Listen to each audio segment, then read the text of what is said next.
لا أقسم بيوم القيامة ولا أقسم بالنفس اللوامة أيحسب الإنسان أن لن نجمع عظامه بلى قادرين على أن نسوي بنانه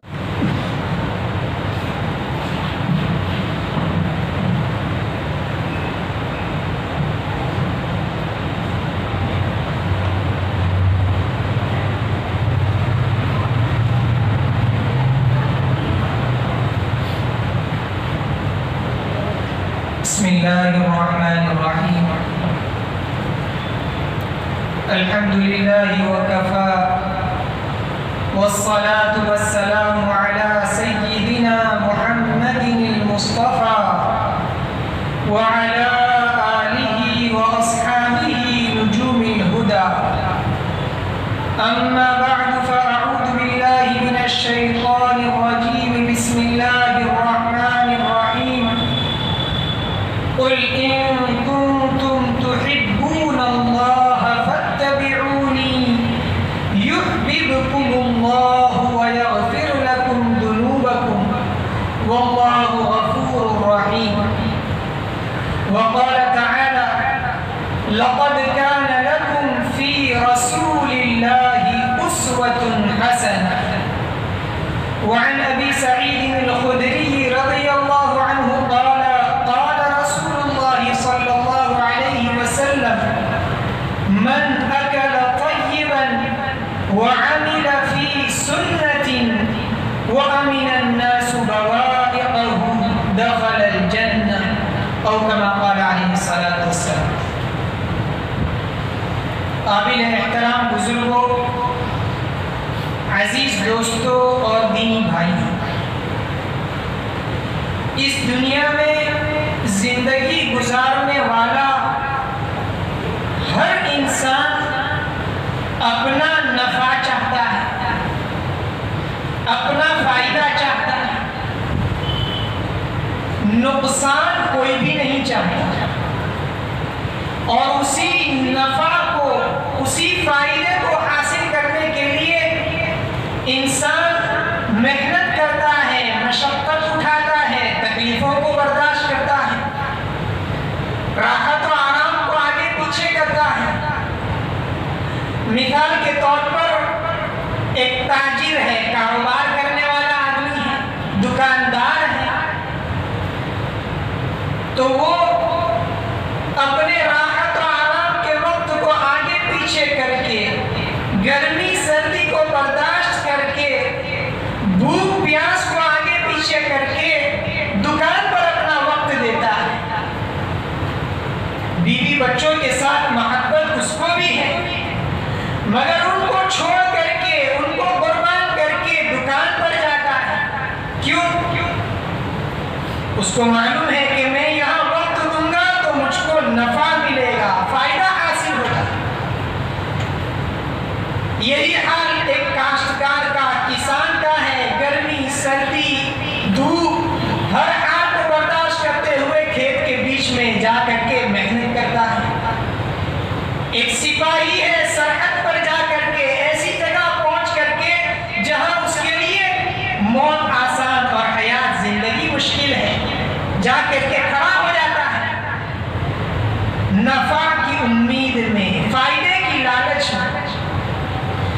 اگر دنیا والوں سے یہ پوچھا جائے کیا ایسا کوئی کام ہے کہ انسان اس کو کرے اور اس کو نفع ہی نفع حاصل ہو، کبھی نقصان نہ ہو؟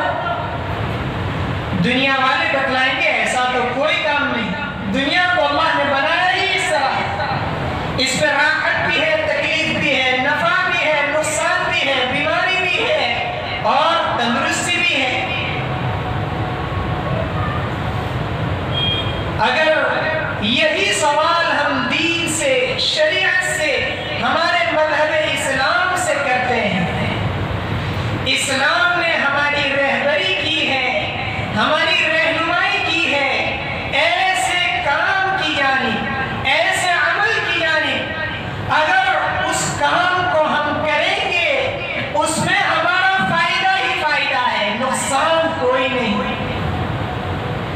اور وہ کام کیا ہے؟ وہ کام جناب رسول اللہ صلی اللہ علیہ وسلم کی سنت پر عمل کرنا۔ سنتوں میں دنیا میں بھی رہتے ہوئے ہمیں فائدہ ہی ہوگا، نفع ہی ہوگا، اور آخرت کی ہمیشہ ہمیشہ کی زندگی میں بھی سنتوں پر چلنے میں نجات اور کامیابی ہی ملے گی، اس میں نقصان نام کی کوئی چیز نہیں ہے۔ کیا فائدہ ملے گا آخرت میں اور دنیا میں سنتوں پر چلنے کی بنیاد پر؟ اللہ تبارک و تعالیٰ فرماتے ہیں کہ سنت پر عمل کرنے پر سب سے پہلا انعام یہ ملے گا کہ اللہ کی محبت حاصل ہو جائے۔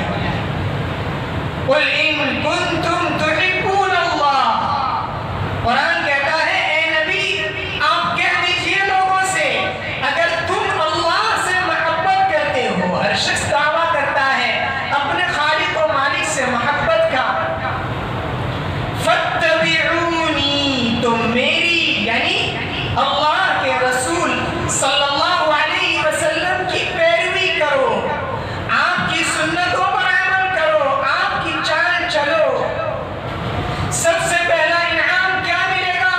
یحببکم اللہ، اللہ تعالیٰ تم سے محبت کرنے لگے۔ اور اللہ تبارک و تعالیٰ کی محبت کتنی بڑی چیز ہے، جس کو اللہ مل گیا اس کو سب کچھ مل گیا۔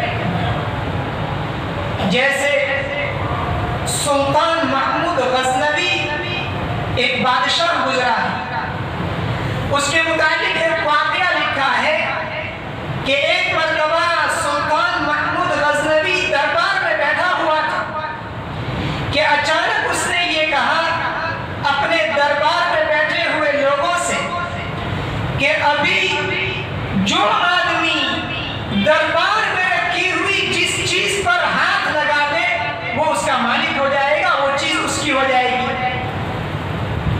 چنانچہ سب لوگ جلدی سے آگے بڑھ کر کے کسی نہ کسی چیز پر، قیمتی چیز پر اپنا ہاتھ رکھنے لگے اور اپنی ملکیت کو ثابت کرنے لگے کہ گویا یہ میری ہے۔ بادشاہ کی باندی بھی بادشاہ کے پیچھے بیٹھی ہوئی تھی، اس نے اپنا ہاتھ بادشاہ سلامت کے کندھے پر رکھ دیا اور بیٹھی ہوئی اور کسی چیز کی جانب ہاتھ نہیں بڑھایا۔ تو بادشاہ پوچھنے لگا کہ سب لوگ قیمتی قیمتی چیزیں لے رہے ہیں، تو کیوں کسی چیز کی جانب ہاتھ نہیں بڑھا رہی ہے؟ تو بھی لے لے کوئی چیز۔ تو باندی نے یہ کہا کہ میں نے بھی تو کوئی چیز لی ہے۔ کیا چیز لی ہے؟ بادشاہ سلامت آپ نے یہ کہا ہے کہ دربار میں جس چیز پر جس آدمی کا ہاتھ پڑ جائے وہ اس کی ہوگی۔ دربار میں تو آپ بھی ہیں، میں نے آپ کے اوپر ہاتھ رکھ دیا، بادشاہ مل گیا۔ بادشاہ کے دربار میں جتنی چیزیں ہیں، بادشاہ کے پاس جتنی چیزیں ہیں وہ سب کی سب میری ہو گئی۔ ایسے ہی جس کو اللہ مل جائے، اللہ کی محبت حاصل ہو جائے، پھر اس کے لیے ساری نعمتیں، ساری دولتیں، جنت میں یہ کہہ دیا جائے گا وَلَكُمْ فِيهَا مَا تَشْتَهِي أَنفُسُكُمْ، کہ تمہارے لیے ہر وہ نعمت ہے جس کا تمہارا دل چاہے لے لو۔ تو سنت پر عمل کرنے کا سب سے پہلا انعام اللہ کی محبت حاصل ہو جائے۔ بخاری شریف میں روایت ہے، اللہ کے رسول صلی اللہ علیہ وسلم فرماتے ہیں کہ جب اللہ تبارک و تعالیٰ کسی بندے سے محبت کرنے لگتے ہیں تو حضرت جبریل علیہ السلام سے فرماتے ہیں کہ میں فلاں بندے سے محبت کرتا ہوں، تم بھی ان سے محبت کرو۔ پھر حضرت جبریل علیہ السلام اس بندے سے محبت کرنے لگتے ہیں اور آسمان کے فرشتوں کو یہ اعلان کر دیتے ہیں کہ اللہ فلاں بندے سے محبت کرتے ہیں، تم بھی اس سے محبت کرو۔ ثم يوضع له القبول في الأرض،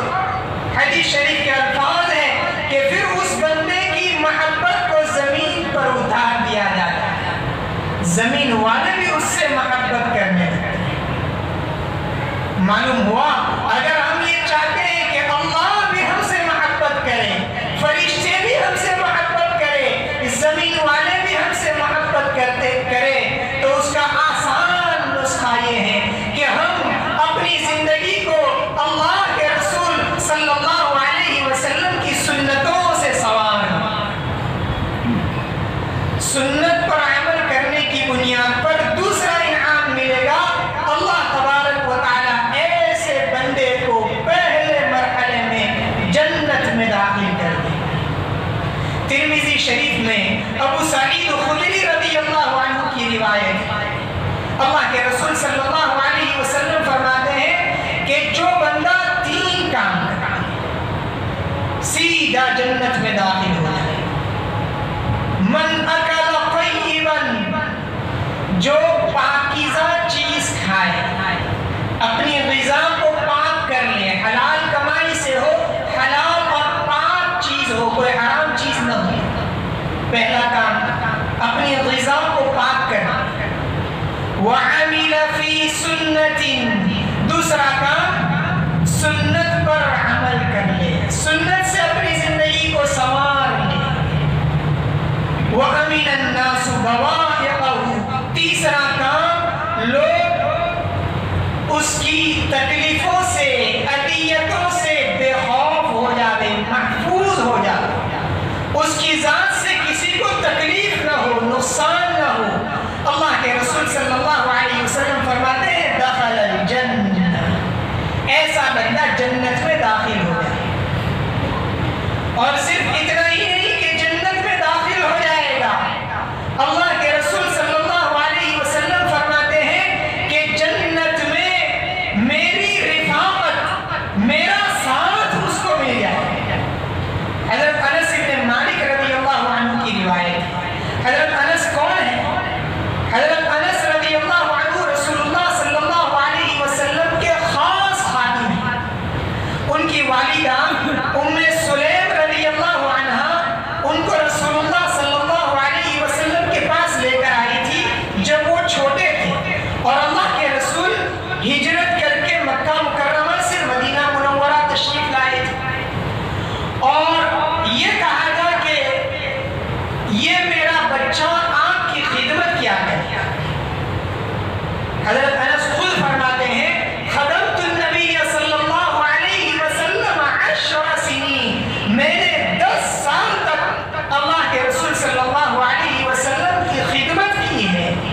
ما قال لی اف قط، کبھی آپ نے مجھے اف تک نہیں کہا، ڈانٹا نہیں۔ ولا لما صنعت ولا ہلا صنعت، نہ کسی کام کے بارے میں یہ پوچھا کہ ایسا کیوں کیا یا ایسا کیوں نہیں کیا۔ اللہ کے رسول صلی اللہ علیہ وسلم نے ان کو دعا دی تھی۔ کیا دعا دی تھی؟ اے اللہ ان کے مال میں اور اولاد میں برکت عطا فرما۔ مال اور اولاد میں برکت کی دعا دی تھی۔ اللہ کے رسول صلی اللہ علیہ وسلم برکت کی دعا فرماتے۔ تو مال میں برکت کا یہ حال تھا کہ سب مدینہ والوں کے باغ میں سال میں 1 مرتبہ پھل آتا تھا۔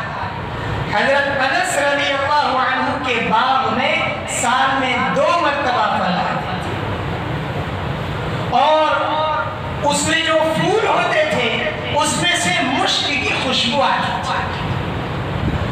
یہ تو مال میں برکت ہے، اور اولاد میں برکت کا کیا حال ہے؟ حافظ ابن الاثیر رحمۃ اللہ علیہ نے لکھا ہے کہ 80 بچے تھے، 78 بیٹے تھے اور 2 لڑکیاں تھیں، اور ان کی وفات کے وقت میں 130 کے قریب بیٹے اور پوتے ملا کر کے کل اولاد تھی۔ یہ حضرت انس بن مالک رضی اللہ عنہ ہے۔ اللہ کے رسول صلی اللہ علیہ وسلم ان کو پیار میں یا بنیا، اے میرے پیارے بیٹے، یہ لفظ کہہ کر کے بلایا کرتے تھے۔ تو حضرت انس رضی اللہ عنہ کی روایت ہے، فرماتے ہیں کہ اللہ کے رسول صلی اللہ علیہ وسلم نے مجھ سے فرمایا یا بنیا، اے میرے پیارے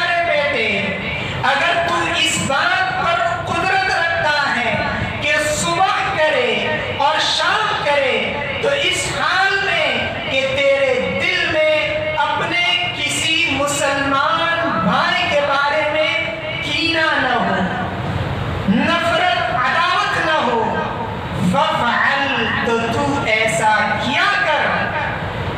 کیوں؟ فَإِنَّهُ مِن سُنَّتِي، اس لیے کہ یہ میری سنت ہے. وَمَنْ أَحَبَّ سُنَّتِي، اور جس نے میری سنت سے محبت کی. اور بعض روایات میں یہ لفظ ہے مَنْ أَحْيَا سُنَّتِي، جس نے میری سنت کو زندہ کیا. فَقَدْ أَحَبَّنِي، تو گویا اس نے مجھ سے محبت کی، یعنی اللہ کے رسول صلی اللہ علیہ وسلم سے محبت کی. وَمَنْ أَحَبَّنِي كَانَ مَعِيَ فِي الْجَنَّةِ، اور جس نے مجھ سے محبت کی جنت میں وہ میرے ساتھ. کتنا بڑا انعام ہے. انسان اگر اس دن قیامت کے دن کی ہولناکی سے، سختی سے بچ جائے، یہی بہت بڑی نعمت ہے. پھر یہ کہ اللہ تبارک و تعالی جنت میں داخلے کی بشارت دے رہے ہیں، اور جنت میں بھی اللہ کے رسول صلی اللہ علیہ وسلم کے ساتھ رہنے کی بشارت دے رہے ہیں. کتنا بڑا انعام ہے. چنانچہ تفسیر کی اکثر کتابوں میں واقعہ ذکر کیا گیا ہے کہ ایک مرتبہ ایک صحابی رضی اللہ عنہ اللہ کے رسول صلی اللہ علیہ وسلم کی خدمت میں حاضر ہوئے. بعض روایات میں حضرت ثوبان رضی اللہ عنہ ان کا نام ذکر کیا گیا، اور وہ بہت زیادہ غمگین تھے، فکر مند تھے. اللہ کے رسول صلی اللہ علیہ وسلم نے وجہ پوچھی، کیوں غمگین ہو، کیوں پریشان ہو؟ وہ صحابی رضی اللہ عنہ نے عرض کیا، اللہ کے رسول،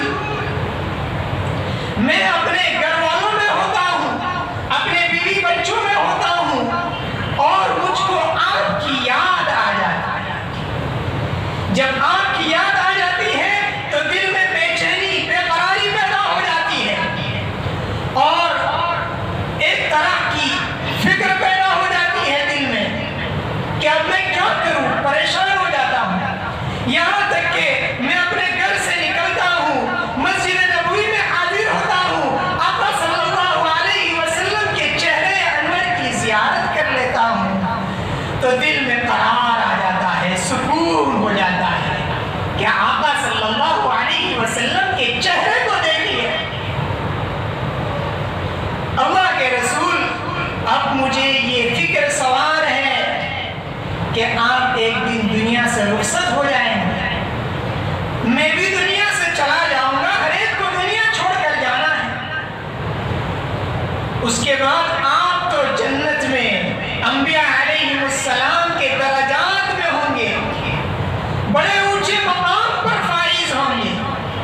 مجھ کو پہلی بات تو یقین کے ساتھ یہ نہیں کہہ سکتا کہ جنت میں داخلہ نصیب ہوگا یا نہیں، اور اللہ کی ذات سے امید ہے ایمان کی بنیاد پر جنت میں داخلہ مل بھی گیا تو آپ جتنے اونچے مقام اور مرتبے پر ہوں گے، میں تو اتنے اونچے مقام اور مرتبے کو نہیں پہنچ سکوں گا. جنت میں بھی مجھ کو آپ کی یاد آئے گی، اور جنت میں بھی بے چینی پیدا ہوگی، بے قراری پیدا ہوگی. اللہ کے رسول، اس وقت میں کہاں جاؤں گا؟ اللہ کے رسول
چنانچہ عبد الرحمن ابن ابی قراد رضی اللہ عنہ ایک صحابی ہیں، فرماتے ہیں کہ ایک مرتبہ اللہ کے رسول صلی اللہ علیہ وسلم وضو فرما رہے تھے. صحابہ کرام آپ کے وضو کے پانی کو، وضو میں آپ کے اعضاء سے گرنے والے پانی کو برکت کے طور پر لے کر اپنے جسم پر مل رہے تھے. اللہ کے رسول صلی اللہ علیہ وسلم نے پوچھا ما یحملکم علی ھذا، کس چیز نے تم کو اس پر ابھارا، کیوں ایسا کر رہے ہو؟ جواب دیا صحابہ کرام نے حب اللہ و رسولہ، اللہ کی اور اللہ کے رسول صلی اللہ علیہ وسلم کی محبت نے ہم کو اس پر ابھارا کہ ہم اس طرح آپ کے وضو کے بچے ہوئے پانی کو برکتاً آپ اپنے جسم پر ملیں. اللہ کے رسول صلی اللہ علیہ وسلم نے فرمایا من سرہ ان یحب اللہ ورسولہ او یحبہ اللہ ورسولہ، جس کو اس بات سے خوشی ہوتی ہو کہ وہ اللہ اور اس کے رسول سے محبت کرے اور اللہ اور اس کے رسول بھی اس سے محبت کرے. ہم میں سے ہر ایک یہ چاہتا ہے اللہ اور اس کے رسول بھی ہم سے محبت کرے، ہم بھی اللہ اور اس کے رسول سے محبت کریں. صحابہ کرام وضو کے بچے ہوئے پانی کو جسم پر مل رہے تھے. یہ علامت تھی، دلیل تھی کہ صحابہ کرام کو اللہ اور اس کے رسول سے محبت ہے. مگر اللہ بھی محبت کرتے ہیں یا نہیں؟ اللہ کے رسول بھی محبت کرتے ہیں یا نہیں؟ اس کی کیا دلیل؟ اللہ کے رسول صلی اللہ علیہ وسلم نے اس کی علامت بتلائی فَلْيَصْدُقْ حَدِيثَهُ إِذَا حَدَّثَ، کہ جب وہ بات کرے تو سچ بولے. پہلا کام ہے بات کرے تو سچ بولے. وَلْيُؤَدِّ أَمَانَتَهُ إِذَا اؤْتُمِنَ، جب اس کے پاس امانت رکھی جائے تو امانت کو وقت پر ادا کر دے، خیانت نہ کرے. دوسرا کام بتایا. اور تیسرا کام وَلْيُحْسِنْ جِوَارَ مَنْ جَاوَرَهُ، اپنے پڑوسی کے ساتھ حسن سلوک کرے، اچھا برتاؤ کرے. 3 عمل بتلائے، سچ بات اور امانت داری اور پڑوسی کے ساتھ حسن سلوک. یہ 3 کام جو کر لے گا، اللہ کے رسول صلی اللہ علیہ وسلم فرماتے ہیں کہ گویا وہ بھی اللہ سے محبت کرنے والا، رسول سے محبت کرنے والا شمار ہوگا اور اللہ اور اس کے رسول بھی اس سے محبت کرنے لگیں گے. اس لیے اللہ کے رسول صلی اللہ علیہ وسلم کی محبت کا تقاضا یہی ہے کہ ہم زندگی گزارنے کے ہر شعبے میں اپنے آپ کو سنتوں سے مزین کریں.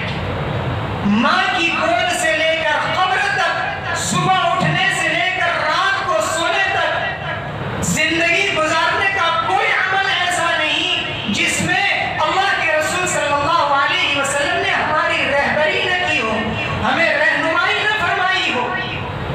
اگر ہم مسجد میں داخل ہو رہے ہیں اس کی سنتیں ہیں، ابھی مسجد میں بیٹھے ہوئے ہیں اس کی سنتیں ہیں، مسجد سے نکلیں گے اس کی سنتیں ہیں، گھر پہنچیں گے اس کی سنتیں ہیں، گھر میں داخل ہونے کی سنتیں ہیں، گھر میں اپنے بیوی بچوں کے ساتھ، ماں باپ کے ساتھ رہنے کی سنتیں ہیں، معاشرت کی سنتیں ہیں، اخلاق کی سنتیں ہیں، کھا رہے ہیں تو اس کی سنتیں ہیں، پانی پی رہے ہیں اس کی سنتیں ہیں، سو رہے ہیں اس کی سنتیں ہیں، یہاں تک کہ استنجا کرنے کے لیے داخل ہو رہے ہیں، نکل رہے ہیں، اس کی بھی سنتیں ہیں. ہمارے نبی صلی اللہ علیہ وسلم نے اس کا طریقہ، مسنون طریقہ ہم کو بتلایا ہے. ایک مشرک حضرت سلمان فارسی رضی اللہ عنہ کے پاس حاضر ہوا. بعض روایات میں یہودی کا ذکر ہے. ابو داؤد شریف کے پہلے ہی صفحے پر یہ روایت موجود ہے. کہنے لگا علمکم نبیکم کل شیء حتی الخراءۃ، تمہارے نبی نے تم کو ہر چیز سکھائی، یہاں تک کہ پیشاب پاخانے کا طریقہ بھی بتلا دیا. گویا وہ اعتراض کرنا اشکال کرنا چاہتا کہ دیکھو اتنے بڑے نبی ہیں اور استنجا کا بیت الخلا کا طریقہ سکھلا رہے ہیں۔ حضرت سلمان فارسی رضی اللہ عنہ نے بڑے فخر کے ساتھ جواب دیا، ہاں ہاں، ہمارے نبی صلی اللہ علیہ وسلم نے ہمیں یہ سکھایا ہے کہ استنجا کے وقت میں ہم قبلے کی طرف نہ اپنا چہرہ کرے نہ اپنی پیٹھ کرے۔ جس کعبۃ اللہ کی ہم تعظیم کرتے ہیں، احترام کرتے ہیں، ایسے ہی دنیا میں بہت سی قومیں ہیں اور بہت سے مذہب کے لوگ ہیں، ان کا بھی اپنا اپنا ایک عبادت گاہ ہے، کسی کا چرچ ہے، کسی کا مندر ہے، ہر ایک کا اپنا اپنا ایک عبادت خانہ ہے۔ کسی قوم نے، کسی قوم اور مذہب کے ماننے والوں میں یہ طریقہ ان کی عبادت گاہ کے احترام کا نہیں بتلایا گیا کہ جہاں وہ استنجا کر رہے ہیں ان کی عبادت گاہ کی جانب چہرہ یا پیٹھ نہ ہو۔ یہ اسلام کی خصوصیت ہے، کتنی بڑی خصوصیت ہے کہ جس کعبۃ اللہ کی ہم تعظیم کرتے ہیں، احترام کرتے ہیں، دنیا کے چاروں سمت میں کوئی ملک، کوئی جگہ ایسی خالی نہیں کہ جہاں کوئی مسلمان اس کعبۃ اللہ کی اتنی تعظیم نہ کرتا ہو، اتنا احترام نہ کرتا ہو کہ استنجا کرنے وقت تک میں اس کی ادنا سی بے عزتی سے اپنے آپ کو بچانا رہا۔ کتنی فخر کی بات ہے سنتوں پر عمل کرنا۔ پھر آگے حضرت سلمان فارسی رضی اللہ عنہ نے یہ فرمایا اس مشرک اور یہودی سے کہ ہاں ہاں، ہمارے نبی نے ہم کو سکھایا ہے کہ ہم داہنے ہاتھ سے استنجا نہ کریں، بائیں ہاتھ سے استنجا کریں۔ یہ اسلام نے ہم کو سکھایا ہے کہ ہر اچھا کام داہنے ہاتھ سے اور ہر برا کام بائیں ہاتھ سے۔ کھانا کھا رہے ہیں تو سیدھے ہاتھ سے اور استنجا کر رہے ہیں تو بائیں ہاتھ سے۔ اسی طرح کوئی کتاب قرآن پکڑ رہے ہیں سیدھے ہاتھ میں، اور جوتے چپل پکڑ رہے ہیں تو بائیں ہاتھ میں۔ ہم الٹا کرتے ہیں، جوتے چپل تو داہنے ہاتھ میں پکڑ لیتے ہیں اور کتاب قرآن کو بائیں ہاتھ میں پکڑ کر چلتے ہیں۔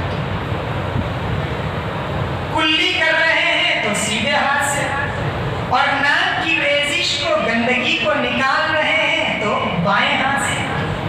اتنے چھوٹے چھوٹے آداب اللہ کے رسول صلی اللہ علیہ وسلم نے ہم کو سکھائے۔ ہمارے اکابر اور اسلاف نے کتنی پابندی اور اہتمام کے ساتھ اس پر عمل کیا۔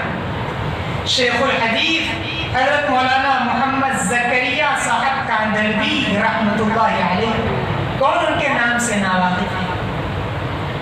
حضرت شیخ نور اللہ مرقدہ کے یہاں سنتوں پر عمل کرنے کا اتنا اہتمام تھا کہ آخری عمر میں جب بوڑھے ہو چکے تھے اور بدن بھی موٹا ہو چکا تھا، وزنی ہو چکا تھا، تو ایسے وقت میں غسل کروانے کے لیے 4-5 خادموں کی ضرورت پیش آتی تھی۔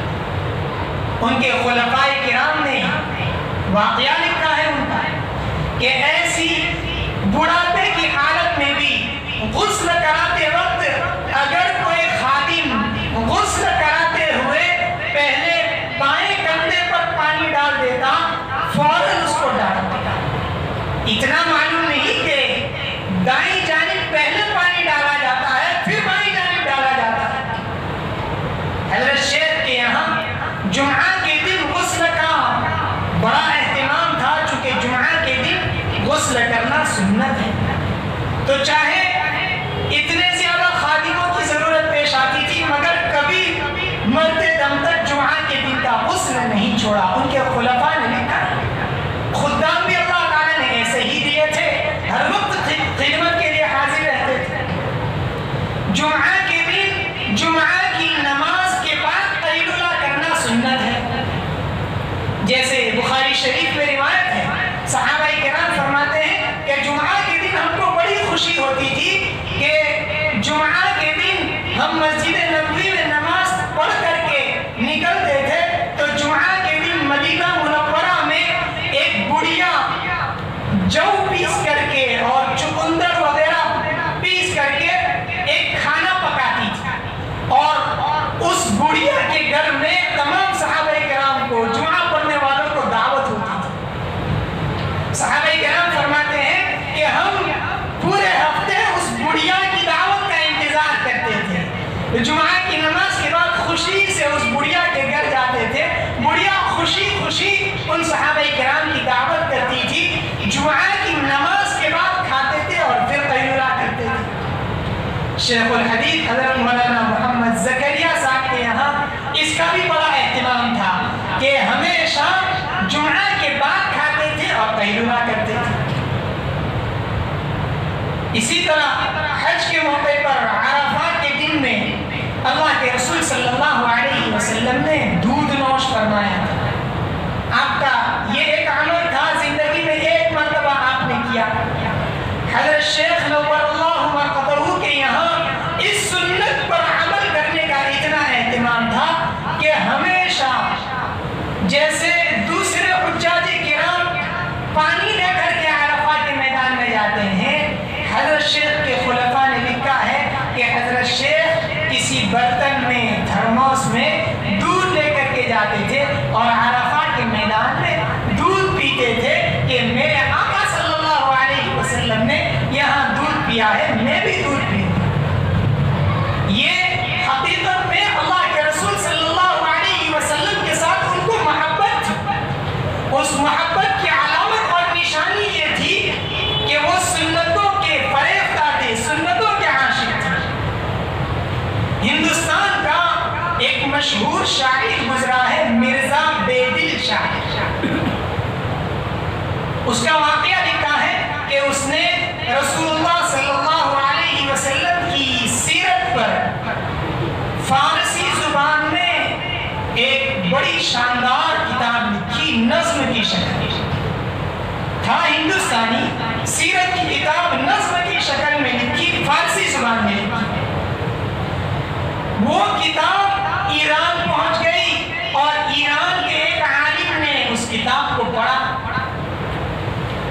اب ایران والوں کی مادری زبان فارسی، جب اس نے اس کتاب کو پڑھا تو اس کو بڑا تعجب ہوا کہ ایک ہندوستانی جس کی مادری زبان بھی فارسی نہیں ہے اور وہ عشق رسول میں اتنی شاندار کتاب لکھے، معلوم ہوا کہ یہ تو کوئی بڑا عاشق رسول معلوم ہوتا ہے، جانا چاہیے، اس سے ملاقات کرنی چاہیے۔ چنانچہ ایران سے سفر کر کے پہنچا ہندوستان اور مرزا بے دل کا پتہ معلوم کیا، مشہور شاعر تھا، لوگوں نے پتہ بتلایا، پہنچا اس کے محلے میں تو کسی نے بتلایا کہ وہاں حجام کی دکان میں حجامت کروا رہا ہے، چہرہ بنوا رہا ہے۔ بڑا تعجب ہوا کہ یہ تو بڑا عاشق رسول ہے اور چہرہ بنوا رہا ہے۔ جا کر کے اس سے پوچھا کہ مرزا بے دل شاعر آپ بھی؟ ہاں۔ پوچھا آقا چینی کنی ریشمی تراشی، جناب علی کیا کر رہے ہو، داڑھی مڈوا رہے ہو؟ مرزا بے دل شاعر نے بھی بڑے بے باک انداز میں جواب دیا، بلے ریشمی تراشم دلے کسرا نمی خراشم۔ ہاں داڑھی ہی تو مڈوا رہا ہوں، کسی کے دل پر چوٹ تھوڑی لگا رہا ہوں، اپنے چہرے پر چوٹ لگا رہا ہوں، کسی کے دل کو تھوڑی دکھا رہا ہوں۔ اس ایران کے عالم نے یہ کہا کہ بلے رسول خدا دلے رسول خدا رامی خراش، ارے کسی کے دل پر زخم لگانے کی، کسی کے دل کو دکھانے کی کیا بات ہے، رسول خدا صلی اللہ علیہ وسلم کے دل کو دکھا رہے ہیں، آپ کے دل پر زخم لگا رہے ہیں۔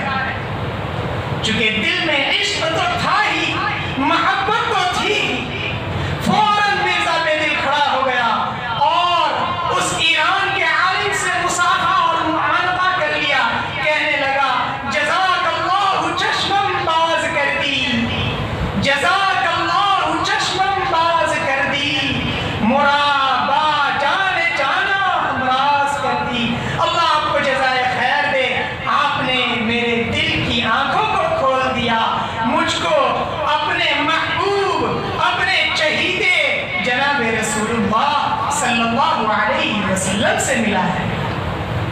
تو یہ اللہ کے رسول صلی اللہ علیہ وسلم سے سچی محبت کی علامت ہے کہ ہم اللہ کے رسول صلی اللہ علیہ وسلم کی سنتوں پر عمل کریں۔ یہ سفر المظفر کا مہینہ ختم ہو رہا ہے اور آگے ربیع الاول کا مہینہ آ رہا ہے۔ محبت رسول میں بڑے جشن اور بڑے جلوس نکالے جائیں گے اور محبت کے بڑے دعوے دار اپنے آپ کو اللہ کے رسول صلی اللہ علیہ وسلم کے محبوب ہونے کا دعویٰ کریں گے۔ اس مرتبہ ربیع الاول کے مہینے میں، جس مہینے میں ہمارے آقا صلی اللہ علیہ وسلم کی ولادت ہوئی ہے، پیدائش ہوئی ہے، اس مہینے میں اس مرتبہ کے ربیع الاول میں ہم سب یہ نیت کریں، ہم سب یہ ارادہ کریں کہ اس مرتبہ آقا صلی اللہ علیہ وسلم کی محبت کا حق اس طرح ادا کریں گے کہ آقا صلی اللہ علیہ وسلم کی سنتوں کے متعلق کوئی کتاب خریدیں گے، اس کو پڑھیں گے، اس پر عمل کریں گے اور سنتوں کو زندہ کریں گے، دنیا کے کسی بھی کونے میں پہنچ جائیں گے، جس شعبے میں رہ کر کے زندگی بسر کریں گے، ہمارے محبوب صلی اللہ علیہ وسلم کی سنتوں سے آراستہ اور مزین ہو کر کے اپنی زندگی کو گزاریں گے۔ شیخ الاسلام حضرت مفتی تقی عثمانی صاحب دامت برکاتہم العالیہ فرماتے ہیں کہ سنتوں پر عمل کرنا صرف یہی نہیں ہے کہ کرتا پائجامہ پہن لیا، ٹوپی پہن لی، داڑھی رکھ لی، یہ تو سنتیں ہیں ہی اور اس کی بھی قدر کرنا چاہیے اور بہت بڑی نعمت ہے۔ جہاں کہیں پہنچ جائے اس لباس کے ساتھ، اس چہرے کے ساتھ، اپنی شناخت اور اسلامی پہچان کے ساتھ پہنچنا ہے۔ اس کے ساتھ ساتھ معاشرت کی بھی سنتیں ہیں، معاملات کی، لین دین کی بھی سنتیں ہیں، اخلاق و کردار کی بھی سنتیں ہیں۔ ہم زندگی گزارنے کے ہر شعبے میں اللہ کے رسول صلی اللہ علیہ وسلم کی سنتوں کو جگہ دیں گے۔ ہماری صابری مسجد سے احیاء سنت کی سنتوں کو زندہ کرنے کی ایک محنت شروع ہو اور ہمارے معاشرے کا، سماج کا ہر فرد اپنی زندگی کو سنتوں سے آراستہ کر کے گزار رہا ہو اور سنتوں کی اپنوں کو بھی دعوت دیں گے، سنتوں کی پرایوں کو بھی دعوت دیں گے، جہاں کہیں پہنچیں گے سنتوں کو لے کر پہنچیں گے۔ اللہ تبارک و تعالی ہمیں اپنے رسول صلی اللہ علیہ وسلم کی سچی اور پکی محبت عطا فرمائے، آپ کی سنتوں کے مطابق اپنی پوری زندگی گزارنے کی توفیق عطا فرمائے۔ آمین وآخر دعوانا ان الحمد للہ۔